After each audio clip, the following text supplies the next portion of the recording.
Здравствуйте, уважаемые зрители! Наступило лето, а значит пришла пора всевозможных фестивалей, в том числе и молодежных.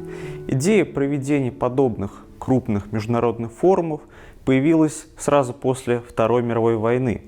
И уже в 1947 году в Праге состоялся первый Всемирный фестиваль молодежи и студентов, который длился 6 недель. Он был самым продолжительным в истории фестивального движения.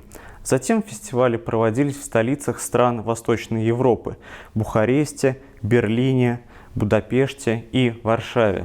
Наконец, в 1957 году праздник дошел до Москвы, где был организован 6-й Всемирный фестиваль молодежи и студентов. Он стал самым массовым фестивалем в истории. Затем право проведения Всемирного фестиваля Москва получила лишь почти спустя 30 лет после 6-го фестиваля. Это произошло в 1985 году. В Мордовском республиканском объединенном краеведческом музее имени Ивана Дмитриевича Воронина хранится большое количество экспонатов, связанных с данными событиями. Давайте познакомимся с самыми интересными среди них. Для каждого фестиваля организаторы разрабатывали лозунги, эмблемы и символы. Лозунгом первого Московского форума 1957 года стала фраза «За мир и дружбу». Незадолго до начала фестиваля был объявлен всесоюзный конкурс на создание эмблемы. Было подано более 300 эскизов. Среди них был набросок художника Константина Михайловича Кузгинова. К тому времени он имел опыт создания подобных материалов. Мастер сделал ряд плакатов, которые украшали фестивали Будапешта и Берлина в 1949 и 1951 годах. Во время работы над эскизом Константин Михайлович находился на даче, где всюду были цветы. Поэтому неудивительно, что в качестве эмблемы была выбрана ромашка с 5 лепестками.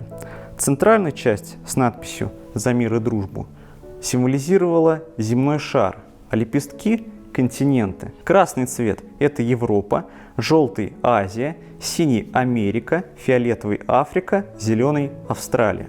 В центре эмблемы Московского фестиваля 1985 года вместо земного шара было помещено графическое стилизованное изображение голуба мира. Автором обновленной эмблемы стал художник Рафаэль Зейнурович Масаутов. Этот знак был выбран на конкурсе, в котором приняли участие около 5000 эскизов из разных стран мира.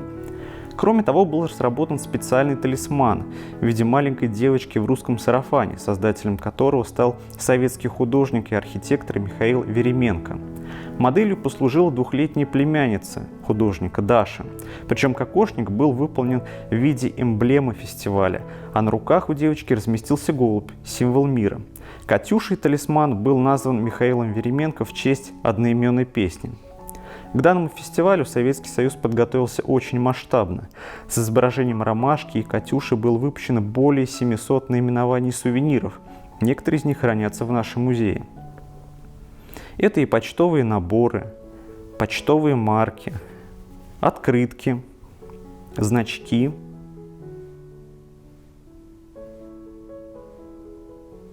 пригласительные, программы, пропуски, вымпелы, платки, памятные монеты. Фестивалю был посвящен номер журнала ЦК ВЛКСМ «Комсомольская жизнь». Эмблемы фестиваля использовались в 80 странах мира и принесли СССР прибыль в размере 450 миллионов советских рублей. Всемирные фестивали молодежи и студентов оставили у жителей СССР огромное количество приятных и теплых воспоминаний, а также узнаваемых символов. Даже несмотря на распад СССР в 1991 году и крушение восточноевропейского блока социалистических стран, молодежные фестивали по-прежнему проводятся. Один из них даже был организован в Москве и Сочи в 2017 году.